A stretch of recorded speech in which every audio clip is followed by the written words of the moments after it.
अस्सलाम वालेकुम औज़ुबिल्लाहिमिनश्शैतानिर्रजीम बिस्मिल्लाहिर्रहमानिर्रहीम। नाज़रीन कराम, मैं Mirza Sadaqat Ali advocate supreme court of Pakistan आपसे मुखातिब हूँ और मैं अपने YouTube channel Sadaqat at law की जानिब से आपको खुशामदीद कहता हूँ। नाज़रीन, हम आपको बताते रहते हैं कि हम आपके लिए हमेशा अच्छी अछूती और नहायत ही मालूमाती वीडियोस बनाते रहेंगे और आपकी मालूमात में इजाफ़ा करते रहेंगे और आपको मुआशरे में होने वाली ख़राबियों से मुतनब्बा करते रहेंगे ताकि आप किसी नुकसान से बच सकें और आप हमारी दी गई मालूमात पर अमल पैरा होकर अपने हकूक़ का तहफ़्फ़ुज़ कर सकें। आज की जो वीडियो हमने बनाई है वो हमने इस सब्जेक्ट पे बनाई है कि how to buy a car. जब आप एक कार ख़रीदते हैं, ख़ास 0 मीटर हो, नई हो या इस्तेमाल शुदा हो, तो आपको क्या एहतियात करनी चाहिए ताकि आपके राइट्स जो हैं वो महफूज हों और आप किसी बड़े नुकसान से बच सकें। तो ये हमारा आज का जो वीडियो है ये सिर्फ़ कार ख़रीदने से मुतल्लिक़ है। हम कार फ़रोख्त करने के मुतल्लिक़ भी आपके लिए एक अलहदा से वीडियो बनाएंगे, क्योंकि वीडियो का टाइम इतना लिमिटेड होता है, उसमें सारी बातें आ नहीं सकती। तो ये हमने अलहदा बनाई है how to buy a car, और how to sell a car के लिए हम अलहदा वीडियो बनाएंगे। तो चलो शुरू करते हैं आज के सेगमेंट को। जब आप गाड़ी ख़रीदना चाहें तो हम शुरू करते हैं यहाँ से कि आपने जो गाड़ी ख़रीदनी है वो अगर 0 मीटर गाड़ी हो, नई गाड़ी हो, कंपनी से ख़रीद रहे हो, तो वहाँ भी आपको चंद एक पॉइंट हैं जिन पर एहतियात करके गाड़ी ख़रीदनी है और उन पर आप अमल पैरा होंगे तो आप किसी मुमकिन नुकसान से बच सकेंगे। पहली बात कि आपने किसी भी कंपनी से, जो लोकली मैन्युफैक्चर्ड कंपनियां हैं, जो लोकली मैन्युफैक्चर्ड गाड़ियां बनाती हैं, वो आपके जहन में ये होगा कि उसमें किसी एहतियात की क्या ज़रूरत है। तो मेरा इसमें जवाब ये है कि हाँ, मेरा ज़ाती एक्सपीरियंस है, वहाँ भी बहुत एहतियात की ज़रूरत है। और किन एहतियात की ज़रूरत है वो मैं आपको खोल के सारी बातें बताऊंगा। आपको अंदाज़ा होगा कि एहतियात करने से आप मुमकिन नुकसानात से बच सकेंगे। और ये याद रखें कि 0 मीटर गाड़ी जो कंपनी से आप ख़रीद रहे हैं उसमें भी कोई डिफेक्ट आ सकते हैं, उसमें भी कोई गड़बड़ हो सकती है, उसमें भी कोई आपके साथ हाथ हो सकता है। तो उससे कैसे बचा जाए, ये कुछ पॉइंट्स मैंने रिसर्च करके बनाए हैं और अपनी ज़ाती एक्सपीरियंस की बुनियाद पर बनाए हैं, वो आपको बताता हूँ। पहली बात, जब आप किसी कंपनी से गाड़ी ख़रीदेंगे तो आप उनको, या वो आपसे पे ऑर्डर के थ्रू एडवांस पेमेंट लेंगे, से 1 मिलियन लेंगे या इससे कम लेंगे या ज़्यादा लेंगे, और गाड़ी हो सकता है आपकी 4 मिलियन की हो, 5 मिलियन की हो, 8 मिलियन की हो। तो बाज़ कंपनियां ये काम करती हैं कि वो सारी की सारी पेमेंट एडवांस ले लेती हैं और बाज़ कंपनियां पार्ट पेमेंट एडवांस लेती हैं। लेकिन ये शर्त कंपनी की लाजम होती है कि जब वो गाड़ी आपको डिलीवर करते हैं उससे पहले, काफ़ी पहले, वो आपसे मुकम्मल कीमत वसूल कर लेते हैं पे ऑर्डर की शक्ल में, और मुकम्मल कीमत वसूल होने के बाद फिर आपको वो एक डेट देते हैं, फ़लाँ डेट को आपकी गाड़ी मिलनी है। तो आप पेमेंट तो सारी कर चुके होते हैं, अब आपकी रकम एट स्टेक होती है कि क्या रकम के बदल में जो गाड़ी आप ख़रीद रहे हैं वो प्रॉपर है, सही है, दुरुस्त है। तो उसमें आपने जो पहला काम करना है उसको मैं नंबर देता हूँ ए। वो क्या है कि वो कंपनी जो है आपको 2 इनवॉइस देगी, जो आपकी कीमत होगी, जो आपने कीमत अदा की है उसकी मुकम्मल इनवॉइस होगी। 2 पेपर होंगे ओरिजिनल इनवॉइस के और 2 पेपर होंगे सेल सर्टिफिकेट के। ये आपको एक फ़ाइल में बना के वो आपको हैंड ओवर करेंगे। ये आपने चेक करके अच्छी तरह, उस पर एम्बॉस स्टैंप लगी होगी, वो आपने लेनी है। और इसके बाद उसी वक्त गाड़ी आपको हैंड ओवर करने से पहले कंपनी के दफ्तर वाले आपको चाय पिलाएंगे, मीठी मीठी बातें करेंगे, उसमें आपको उलझाए रखेंगे और आप ये समझेंगे गाड़ी तो मैं नहीं ख़रीद रहा हूँ और मुझे कोई अंदेशा नहीं है कि मेरे साथ कोई हो। हर आदमी के साथ और हर गाड़ी की डिलीवरी पर कोई डिफेक्ट नहीं सामने आता, लेकिन कई दफ़ा ऐसा होता है कि लोकली मैन्युफैक्चर्ड लोग, हमारा स्टैंडर्ड तो ऐसा ही है ना, ये कुछ ना कुछ गड़बड़ कर देते हैं। और गड़बड़ क्या करते हैं वो मैं आगे चल के आपको बताता हूँ। आपसे गाड़ी देने से पहले एक इंग्लिश में लिखा हुआ एक डॉक्यूमेंट है, वो साइन कराएंगे। वो आप गाड़ी वसूल करने की खुशी में उसके मंदरजात और उसके कंटेंट्स नहीं पढ़ेंगे, वो आप फटाफट साइन कर देंगे, बस ये साइन कर दें जी मैंने गाड़ी ले ली। उसमें ये लिखा होता है कि हर एतबार से मैंने गाड़ी जो है फ्री ऑफ डिफेक्ट खरीद ले ली, वसूल कर ली, वसूल पा ली। हालांकि अभी आपने गाड़ी देखी नहीं होती, अभी आपने गाड़ी को चेक नहीं किया होता, गाड़ी को स्टार्ट नहीं किया होता, गाड़ी का पेंट नहीं चेक किया होता, कुछ भी चेक नहीं किया होता। गाड़ी उनके जो डिलीवरी रूम है वहाँ खड़ी होती है, वो जगह डिफरेंट है और आप उनके ऑफिस में बैठे हैं, तो वो आपने पेपर पहले साइन नहीं करना, ये एहतियात करनी है।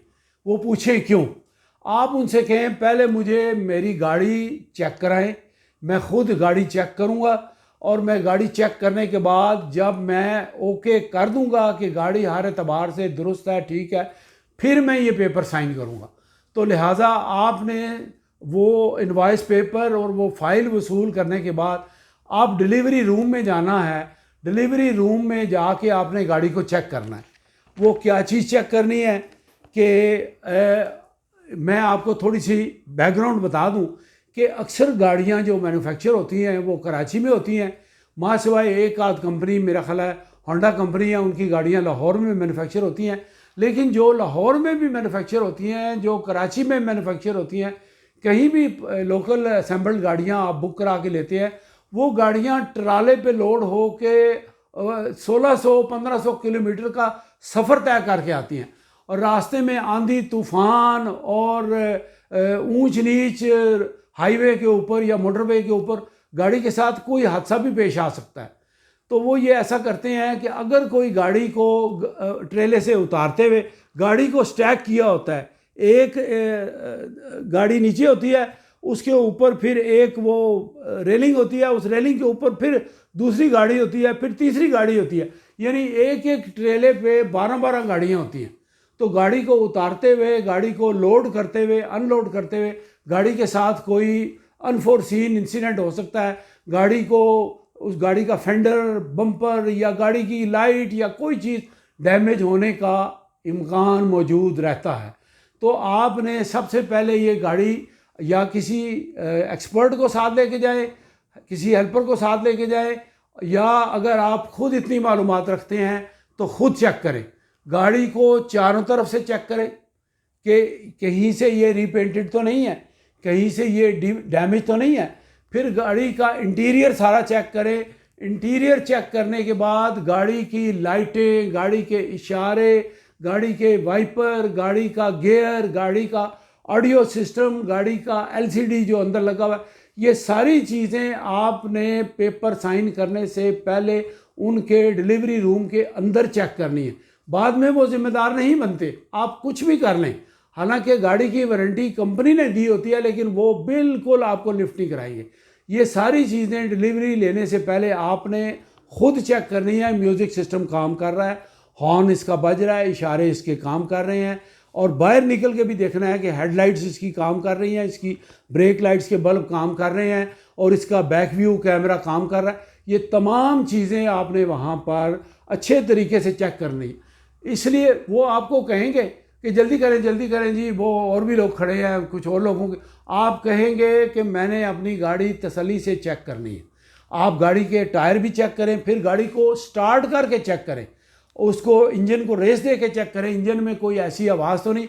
मेरा कहने का मतलब ये नहीं है कि हर गाड़ी में डिफेक्ट आपको मिलेगा, ऐसी बात नहीं है। गाड़ियाँ कंपनी से चेक होकर डिलीवर होती हैं, लेकिन फिर भी पाकिस्तान असेंबल्ड गाड़ियों में कभी कभार डिफेक्ट निकल आता है। मेरे अपने साथ हुआ, मैं इसी तरह चेक किए बगैर होंडा सिटी नए मॉडल की गाड़ी घर लाया, घर ला के मैंने उसको घर ला के चेक किया। तब तक मैं डिलीवरी ले चुका हुआ था। जब मैं घर ला के मैंने चेक किया, बोनट उसका खोला, बोनट के नीचे एक शील्ड होती है जो विंड स्क्रीन के साथ लगी होती है, प्लास्टिक की शील्ड होती है, वो 5 फुट लंबी होती है और 6 इंच चौड़ी होती है। उसके नीचे स्क्रीन होती है, वो बिल्कुल बॉनेट के और विंड स्क्रीन के दरमियान होती है। वो मैंने देखा तो उसमें डिफेक्ट था। बॉनेट में खोलूँ वो उखड़ जाए, फिर उसको मैं प्रेस करूँ वो दब जाए, फिर बॉनेट खोलूँ फिर वो उखड़ जाए। तो मैं फिर कंपनी के पास लेके गया। वो 2 साल मेरे पास 0 मीटर गाड़ी रही है, लेकिन वो शील्ड उन्होंने मुझे ठीक करके नहीं दी। जब मैं जाऊँ उसके क्लिप वो उसमें फंसा दें, वो कहें बस ठीक होगी, वापस आऊँ दोबारा बॉनेट खोलूँ वो बॉनेट के साथ वो बाहर आ जाए। तो ये तो एक डिफेक्ट है, लेकिन उन्होंने ठीक नहीं करके दी। मैं उनकी मिन्नतें करता रहा, उनको बहुत कहता रहा, बड़ी मैंने उनको सुनाई भी, लेकिन उन्होंने ठीक नहीं करके दी। तो ये डिलीवरी लेने से पहले आपने सारी बातें चेक करनी है। उसके बाद अब आ जाता है इंजन की बात, भी मैंने आपको बता दी, वो भी आपने चेक करनी है।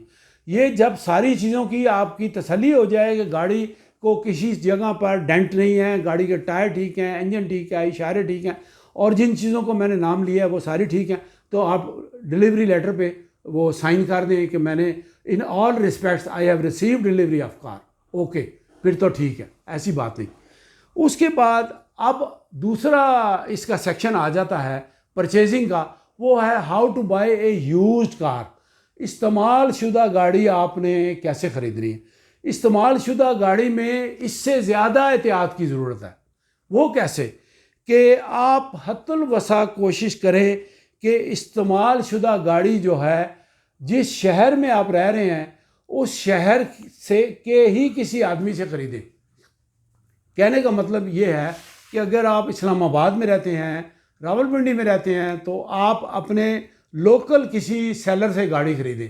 उसका मकसद और उसका पर्पज़ ये होगा कि गाड़ी में कोई ऐसी चीज़, उसके टाइटल में, उसकी मलकियत में किसी किस्म का डिफेक्ट होगा तो आप उस आदमी को जाके पकड़ सकते हैं, उस आदमी से बात कर सकते हैं कि तुमने मेरे साथ धोखा किया, तुमने मेरे साथ फ्रॉड किया, तुमने मुझे कुछ बताया और गाड़ी कुछ और निकली, ये तो गाड़ी चोरी की है, इसकी मलकियत में कोई डिफेक्ट है, कुछ भी हो सकता है। ये याद रखें, कहीं भी कुछ भी हो सकता है।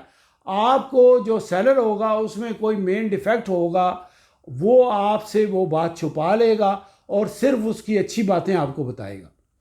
ज़रूरी नहीं है कि हर जगह ही ऐसी बात हो, लेकिन अक्सर औक़ात लोग गाड़ियां जब यूज्ड बेचते हैं तो उनमें कोई डिफेक्ट ऐसा आ चुका होता है जो वक्ती तौर पर उसको रिमूव करा के वो आपको गाड़ी बेचते हैं। तो कोशिश करें कि अपने ही शहर के किसी आदमी से गाड़ी ख़रीदें। नंबर 2, गाड़ी ख़रीदने से पहले, जो भी गाड़ी आप ख़रीद रहे हैं, गाड़ी ख़रीदने से पहले उसकी प्राइस आप पाक व्हील्स पे या OLX पे चेक करें, उस मॉडल की और उस वेरिएंट की गाड़ी। मसलन गाड़ी में कई वेरिएंट्स होते हैं। मिसाल के तौर पे होंडा सिटी ले लें, इसमें स्टैंडर्ड मैनुअल गाड़ी भी है, उसकी प्राइस और है, ऑटोमेटिक जो प्रोस्मेटिक है उसकी प्राइस और है, जो 1200 सीसी है उसकी प्राइस और है, जो 1500 सीसी है उसकी प्राइस और है, और जो एस्पायर गाड़ी है, एस्पायर वेरिएंट है, वो उसका टॉप रेंज है, उसकी प्राइस और है। तो जो गाड़ी आप ख़रीदना चाह रहे हैं उसका आपने अपने माइंड में कोई आइडिया बनाया होगा कि ये गाड़ी मैंने ख़रीदनी है और मेरी प्राइस रेंज ये है। उसकी प्राइस आप इंटरनेट पे चेक करें, OLX पे चेक करें या पाक व्हील्स पे चेक करें, और ये याद रखें कि जो गाड़ियों की प्राइस उन्होंने डिमांड की होती है उसके ऊपर, नेट के ऊपर, वो गाड़ी की प्राइस जो है उसमें कोई लाख रुपए के करीब वेरिएशन होता है।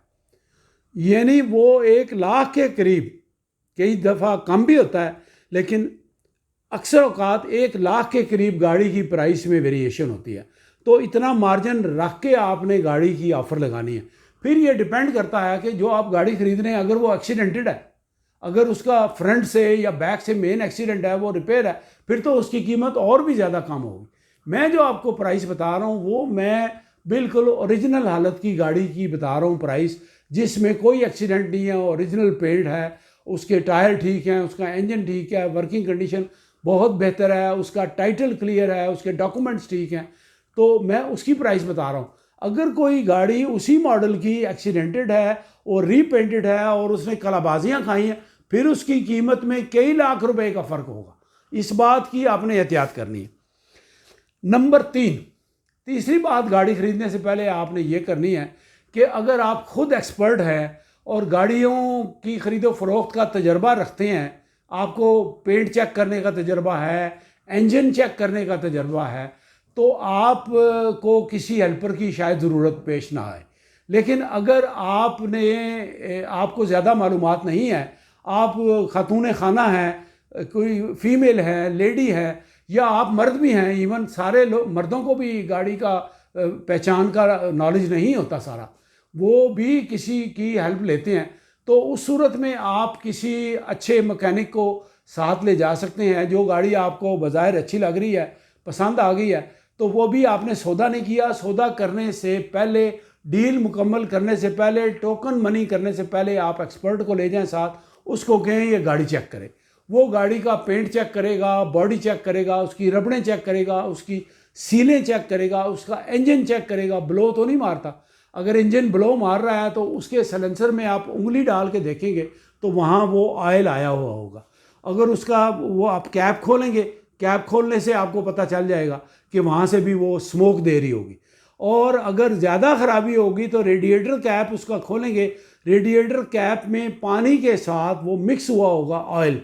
ऑयल जो है वो ऊपर ऊपर रहता है, उसके बबल्स जो हैं वो ऊपर आपको नज़र आएंगे। जिस गाड़ी के रेडिएटर में ऑयल और पानी मिक्स हो वो गाड़ी आप कभी ना ख़रीदें। उसका मतलब है कि उसका हेड जो है वो क्रैक हो चुका है और गैस्केट जो है उसकी क्रैक हो चुकी है, और उसमें तेल पानी इंजन में सेपरेट रूट्स होते हैं उनके, वो रूट डैमेज हो चुके हैं और वो गाड़ी का इंजन जो है वो ख़राब हो चुका है। ऐसी गाड़ी आपने नहीं ख़रीदनी। इसके बाद मैं आपको फर्दर आपको बताता हूँ चौथी बात कि फिर आपने गाड़ी को अगर मुकम्मल चेक कर लिया है, body wise, engine wise, paint wise और डेंटिंग वाइज, इंटीरियर वाइज, और गाड़ी की जैसे मैंने पहले आपको बताया कि गाड़ी का इंटीरियर और म्यूज़िक सिस्टम और इशारे और लाइटें, ये सारी वाइपर वगैरह आपने चेक करने हैं। और उसके बाद चौथी चीज़ आपने चेक करनी है उसका डॉक्यूमेंट्स। उसके डॉक्यूमेंट में आजकल गाड़ियाँ जो हैं वो स्मार्ट कार्ड गवर्नमेंट ने जारी कर दिया। स्मार्ट कार्ड वाली गाड़ी आप लेंगे तो स्मार्ट कार्ड में जो ओनर होगा उसका नाम लिखा होगा, उसकी वल्दियत लिखी होगी और उसका गालिबन एड्रेस भी लिखा होगा, यकीनन एड्रेस भी लिखा होगा, और गाड़ी का मॉडल लिखा होगा, गाड़ी का कलर लिखा होगा, गाड़ी की पूरी तफसील लिखी होगी। तो वो आपने चेक करनी है, और वो आपने इस तरह से चेक करनी है कि वो स्मार्ट कार्ड फ़ोटोकॉपी चेक नहीं करनी, ओरिजिनल चेक करना है। ओरिजिनल चेक करना है उस आदमी जो आपको गाड़ी बेच रहा है उसके शनाख्ती कार्ड के साथ, उसको आपने कंपेयर करना है। जब आप कंपेयर करेंगे तो आप देखेंगे कि उसके नाम में कोई फ़र्क नहीं आ रहा, उसकी वल्दियत में कोई फ़र्क नहीं आ रहा, उसके एड्रेस में कोई फ़र्क नहीं आ रहा। अगर ये सारी चीज़ें ठीक हैं तो आप गो अहेड करें। पांचवी चीज़ आपने जो चेक करनी है, ये चेक करनी है कि उस गाड़ी के ऊपर टोकन पेड है या टोकन पेड नहीं है, अप टू डेट। आम तौर पर, बल्कि यकीनन हर गाड़ी का टोकन 1 साल का एडवांस लेते हैं, लेकिन बेशतर गाड़ियां जो 660 सीसी हैं या 1000 सीसी तक की गाड़ियां हैं, उनका गवर्नमेंट रजिस्ट्रेशन के वक्त लाइफ टाइम टोकन जो है वो ले लेती है। पंजाब में और इस्लामाबाद में तो लाइफ टाइम टोकन का है सिलसिला और प्रोविजन है, और वो लाइफ टाइम टोकन को 10,000 है या 15,000 है वो सारा ले लेते हैं, और उसके बाद फिर वो आपको कभी भी टोकन नहीं पे करना पड़ता, फॉर एवर के लिए होता है। अगर लाइफ टाइम टोकन है तो आपके स्मार्ट कार्ड में लिखा होगा कि लाइफ टाइम टोकन, उसमें आपको किसी चेकिंग की ज़रूरत नहीं है, वो स्मार्ट कार्ड ही आपको बता देगा।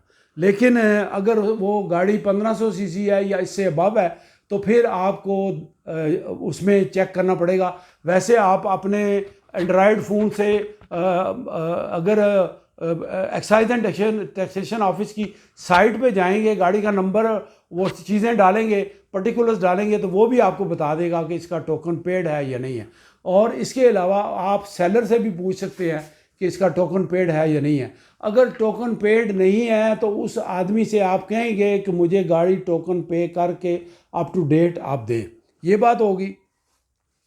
उसके बाद मैंने आपको एक और बात बता दी है कि गाड़ी की जो आपने स्मार्ट कार्ड और वो जो उसका आईडी कार्ड है उसका कंपैरिजन करना है, वो रिपीट करने की ज़रूरत नहीं है। फिर इसके बाद आपने एक और चीज़ लेनी है। अगर आपका उनके साथ आपको गाड़ी भी पसंद आ गई, गाड़ी की कंडीशन भी पसंद आ गई और गाड़ी की प्राइस भी आपकी उनके साथ तय होगी, तो फिर आपने उनसे बायोमेट्रिक एक पेपर लेना है। बायोमेट्रिक पेपर ये गवर्नमेंट ने बनाया है, वो जो गाड़ी का ओनर है, ये याद रखिएगा, बायोमेट्रिक उसका लेना है जिसके नाम पे गाड़ी है। ऐसा नहीं है कि मेरे नाम पे गाड़ी नहीं है, मैं आपको बेच रहा हूँ तो बायोमेट्रिक जो है वो मैं आपको दे रहा हूँ। गाड़ी किसी और के नाम पे है, गाड़ी जिसके नाम पे होगी बायोमेट्रिक उसका होगा। उसका बायोमेट्रिक आप लेंगे और उससे लेंगे, वो बायोमेट्रिक का जो पेपर होगा वो जाएगा किसी शॉप वाले के पास या किसी कंप्यूटर वाले के पास। शॉप्स पे लोगों ने ये लगाया हुआ है सिस्टम, उनके पास एक डिवाइस होती है, लैपटॉप होता है, कंप्यूटर होता है, उसमें वो ओनर अपना थंब इम्प्रेशन रखता है तो बायोमेट्रिक गाड़ी का नंबर के साथ वो प्रिंट निकल आता है। उस बायोमेट्रिक का टाइम जो है, ड्यूरेशन है, वो 60 डेज होती है। 60 दिन के अंदर अंदर वो गाड़ी आपने अपने नाम मुंतकिल करानी होती है, ट्रांसफ़र करानी होती है। अगर 60 दिन से एक दिन भी ज़्यादा हो जाए तो वो गाड़ी आपके नाम नहीं होगी। इस बात का भी आपने ख्याल करना है। और इस वजह से अगर आपके पास बायोमेट्रिक नहीं है तो आपने अप्लाई कर दिया गाड़ी ट्रांसफ़र करने के लिए, तो वो आपकी एप्लीकेशन रिजेक्ट हो जाएगी। फिर वो आपको कहेंगे मालिक के पास दोबारा जाएं और दोबारा फ्रेश जो है वो बायोमेट्रिक लेकर आएँ। फिर आप उसके पीछे पीछे भागेंगे, उससे बायोमेट्रिक लेंगे, वो पैसे ले चुका होगा, वो शायद आपको लिफ्ट ना कराए, लेकिन जो अच्छे लोग होते हैं वो अपनी ज़िम्मेदारी पूरी करते हैं, वो बायोमेट्रिक आपको प्रॉपर देंगे। ये बात होगी। ये 7वीं बात थी। 8वीं बात थी कि गाड़ी के साथ आपने ख़रीदार होते हुए सेलर के साथ, जो आपको गाड़ी बेच रहा है, उसके साथ आपने मुकम्मल रकम अदा करने से पहले आपने उसके साथ एक एग्रीमेंट करना है स्टैम्प पेपर पर। यह ज़रूरी है। अक्सर लोग कहते हैं कि जी आप कोई जायदाद तो ख़रीद नहीं रहे। भाई जायदाद क्या ख़रीद रहा हूँ, मैं 50 लाख की गाड़ी ख़रीद रहा हूँ तो मैं आपसे स्टैम्प पेपर का एग्रीमेंट क्यों ना बनाऊँ। उसमें आप लिखवाएंगे कि सेलर कौन है और मैं बायर हूँ तो मैं बायर कौन हूँ और मैंने आपको पेमेंट कैसे की। और कोशिश करें कि आप पेमेंट थ्रू बैंक पे ऑर्डर करें ताकि आपके पास हमेशा के लिए सबूत रहे कि मैंने इस आदमी को रकम अदा की है और ये रकम अदा करने का बैंक चेक, उसको बैंक चेक बोलते हैं, वो जो पे ऑर्डर होता है वो बैंक इशू करता है आपसे पेमेंट लेने के बाद, वो आपके पास प्रूफ होगा। जब आप एग्रीमेंट लिखवाएंगे तो एग्रीमेंट में आप ये तहरीर लिखवाएंगे कि मैं गाड़ी में किसी वक्त भी मलकियत में डिफेक्ट हो या किसी वक्त ये साबित हो जाए कि ये गाड़ी इसने कलाबाजियाँ खाई हैं, ये एक्सीडेंटेड है, तो आप मुझे सारी रकम रिफ़ंड करने के ज़िम्मेदार हैं। बाद लोग इतने अच्छे तरीके से रिपेयर कराते हैं कि गाड़ी पूरी रोल हुई होती है हाईवे के ऊपर या मोटरवे के ऊपर, वो इतने अच्छे तरीके से चमका चमकू के बिल्कुल साफ़ सुथरी करके आपको दे देते हैं। आप समझ नहीं पाते कि ये तो गाड़ी जो है वो सारी बनी हुई है, ये गाड़ी सारी रिपेयर हुई है। तो उसमें आपने लिखवा लेना है कि गाड़ी की मलकियत में कोई डिफेक्ट नहीं है। अगर कोई मलकियत में डिफेक्ट निकला, ना ही मैंने ये गाड़ी किसी को पहले फ़रोख्त की है, ना किसी से एग्रीमेंट किया है, ना किसी के साथ मैंने पहले स्टैम्प पेपर किया है एग्रीमेंट का, ये सारी बातें आपने स्टैम्प पर लिखवा के उसके दस्तखत भी लेने हैं और उसका वो निशान अंगूठा भी लेना है, अपने भी दस्तखत करने हैं और 2 गवाह भी रखने हैं साथ। गवाह भी आपने अपनी मर्ज़ी के रखने हैं। ये तो हो गई इस्तेमाल शुदा गाड़ी की बातें।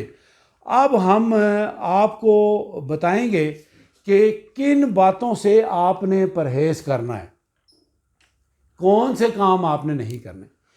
कभी भी आप गाड़ी ख़रीदने जाएं तो आपने किसी राह गुज़र से जो जुमा बाज़ार या इतवार बाज़ार को सड़क पे खड़े हुए हाथ में गाड़ी की फ़ाइल पकड़ी होती है, ये रिटर्न फ़ाइल है, मैं गारंटी देता हूँ, मैं जी फतेहजंग से आया हूँ, मैं तलागंग से आया हूँ, मैं जी पत्तोकी से आया हूँ, मुझे पैसों की ज़रूरत है, मैं गाड़ी बेचनी है।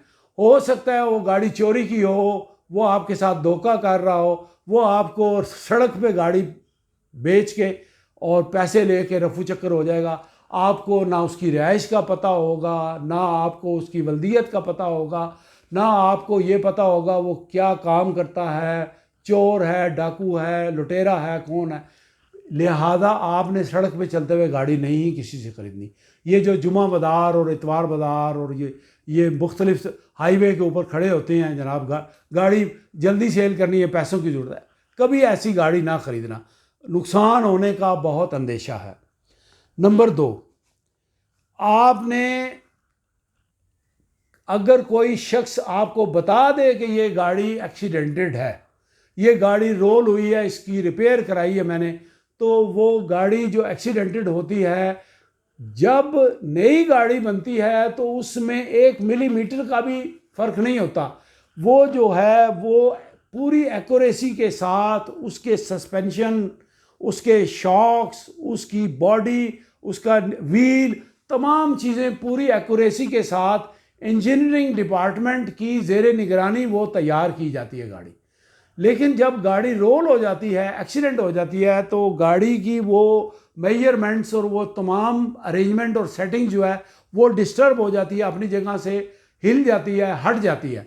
हमारे लोकल डेंटर जो हैं उनके पास इतनी एहलियत नहीं होती, वो तो अनपढ़ तबका होता है, उनको तो इतनी नहीं एक्यूरेसी में वो गाड़ी रेस्टोर कर ही नहीं सकते। लिहाजा कोशिश करें कि आपको पता चल जाए कि ये गाड़ी एक्सीडेंटेड है, तो एक्सीडेंटल गाड़ी रिपेयर शुदा, भले कितनी खूबसूरत सजाई हो, उसके ऊपर उन्होंने डेकोरेट किया होगा, एक्स्ट्रा लाइटें लगाई होंगी, अलॉय रिम्स लगाए होंगे, कुछ भी नहीं करना आपने। एक्सीडेंटेड गाड़ी आपने नहीं ख़रीदनी। उसके बाद वो गाड़ी जो आपको बाज़ार से बहुत ज़्यादा कम कीमत पर कोई आदमी फ़रोख्त कर रहा है, वो भी आपने नहीं ख़रीदनी। उसमें भी डाउट होगा, उसमें भी डाउट होगा। बाज़ जगह ऐसा होता है कि लोग, ड्राइवर हज़रात ये काम करते हैं कि बच्चों को स्कूल छोड़ने गए और वो गाड़ी लेके लाहौर से पिंडी आ गए, और मालिकों से जो ओनर होते हैं, वो कोई मिल ओनर है, कोई बड़ा है, उन्होंने गाड़ी रखी है कि बच्चों को स्कूल छोड़ने के लिए या लाने ले जाने के लिए ये ड्राइवर लेके जाता है। हमारे साथ हो चुका है, वो गाड़ी ला के मेरे भाई को गाड़ी वो फ़रोख्त कर गया। तो उससे पूछा जी आप क्या काम करते हैं, वो कहता है जी मैं तो इधर इस्लामाबाद में रहता हूँ, मैं तो पाकिस्तान एयरफोर्स का स्क्वाड्रन लीडर हूँ। और उसने दाढ़ी भी रखी हुई मुंह पे और तस्बीह उसके हाथ में, सर पे टोटी। मैं तो 5 वक्त का नमाजी हूँ, परहेजगार हूँ। जब उन्होंने गाड़ी ख़रीदी तो उन्होंने सोचा कि गाड़ी बड़ी खूबसूरत नई गाड़ी थी, थोड़ी चली हुई थी, बड़ी अच्छी कंडीशन की, और ये बाज़ार से कोई 40-50 हज़ार सस्ती मिल रही है। उन्होंने गाड़ी ख़रीद ली और ठीक 2 महीने के बाद लाहौर से पुलिस आई और उनको पता चला कि ये गाड़ी इस्लामाबाद में एक शोरूम पे खड़ी है सेल करने के लिए। वो गाड़ी उठा के ले गए और वो गाड़ी मिली नहीं। पता ये चला बाद में कि उस गाड़ी की लाहौर में FIR दर्ज थी, और वो जो अपने आप को स्क्वाड्रन लीडर कह रहा था, वो स्क्वाड्रन लीडर नहीं था, वो झूठा आदमी था। उसने गाड़ी जो है, वो ड्राइवर था, वो भगा के ले आया गाड़ी, और मालिकों से उसने वो ओरिजिनल वो ले ली, क्या कहते हैं, रजिस्ट्रेशन बुक, और वो गाड़ी बेच के चला गया। इस तरह से पूरी गाड़ी के पैसे जो उन्होंने अदा किए थे नुकसान हो गया। तो नाजरीन, ये आपको एहतियाती तदाबीर हमने बताई हैं कि ऐसी गाड़ियाँ आपने कतन नहीं ख़रीदनी जो मार्केट से कम प्राइस में मिल रही हूँ। इसके बाद हम एक अपना सेकंड प्रोग्राम बनाएंगे कि जब आप गाड़ी फ़रोख्त कर रहे हो तो वहाँ भी बड़ा फ्रॉड होता है, बहुत ज़्यादा। इस पर चूँकि पूरा एक वीडियो चाहिए, पूरे पॉइंट आपको बताएंगे। तो आज के लिए इतना ही। ये था गाड़ी की ख़रीद का तरीक़ाकार और एहतियाती तदाबीर। तो हम आपसे इजाज़त लेते हैं। हम आपके लिए अच्छी अच्छी वीडियो लाते रहेंगे। हमारे चैनल को लाइक कीजिए, सब्सक्राइब कीजिए, अपनी दुआओं में हमें याद रखिए। आपसे इजाज़त लेते हैं। अल्लाह आपका हामी और नासिर हो। अस्सलाम वालेकुम।